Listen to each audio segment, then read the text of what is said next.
YMCA is the oldest and largest social institution in the United States. The organization, its staff, volunteers, and programs have touched the lives of nearly every American for decades. Basketball, volleyball, organized swimming lessons, camping, public libraries. These are just a few of the contributions of the Y and its people.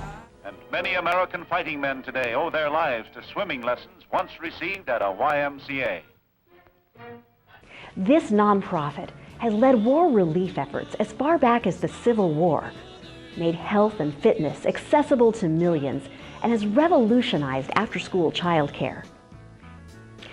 As the nation's leading nonprofit committed to helping people and communities learn, grow, and thrive, our contributions are both far-reaching and intimate, from influencing the nation during times of profound social change to the individual support we provide adults, seniors, and children.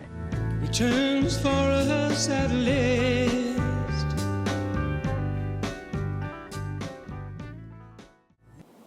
The Y's origins are in prayer and congregation. In 1844, London was packed to the brim with immigrants looking for work. Poverty and debauchery abound, as did a large population of wayward young men. George Williams, at just 22, created a refuge of Bible study and prayer for men seeking to escape the lure of gambling, billiards, drinking, and other wicked temptations. The goal of the newly founded Young Men's Christian Association was to improve the spiritual and mental condition of the lost boys in the big city. Not long after, American sea captain Thomas Valentine Sullivan was inspired by the YMCA's growing presence in Europe and formed the United States' first Y in 1851, serving as a home away from home for sailors and merchants in Boston. And within 3 years of Sullivan's first meeting in Boston, 50 YMCA associations around the country had adopted constitutions. In October of 1874, various church leaders in Boulder, Colorado, came together to create a YMCA for the young men of this town founded by gold seekers.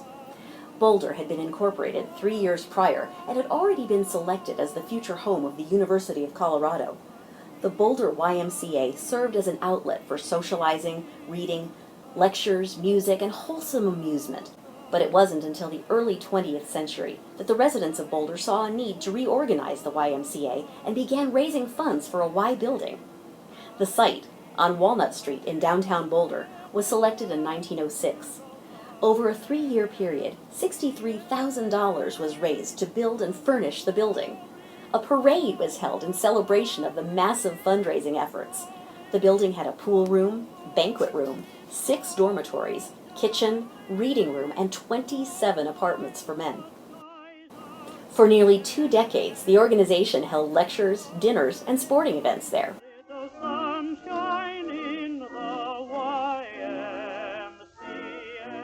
But in the wake of World War I, the Boulder YMCA was deeply in debt, and the building was in need of massive improvements.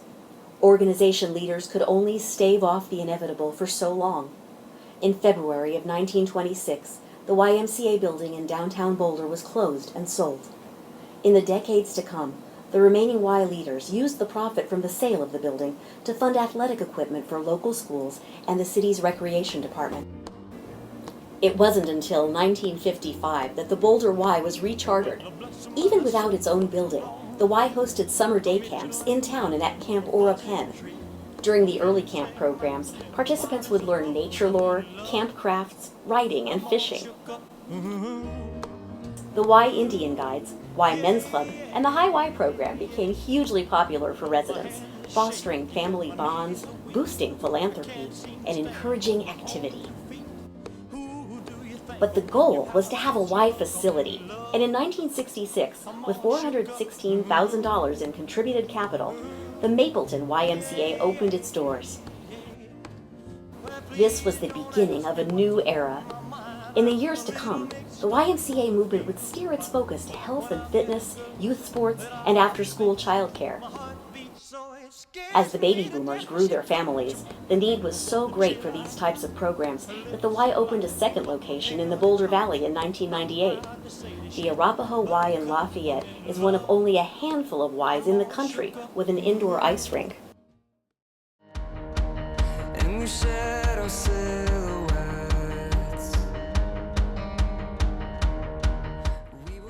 In an effort to save lives, the YMCA revolutionized how people learn to swim. Many YMCAs became meeting points and rallying places during the civil rights movement. And in the wake of the obesity epidemic, Ys have taken a key role in providing access to sports and physical activity for families and children of all abilities and walks of life. As an organization that's been around since 1874, the YMCA of Boulder Valley has stayed relevant by tackling the needs of our neighbors. Simply put, we strengthen the foundations of community. Inside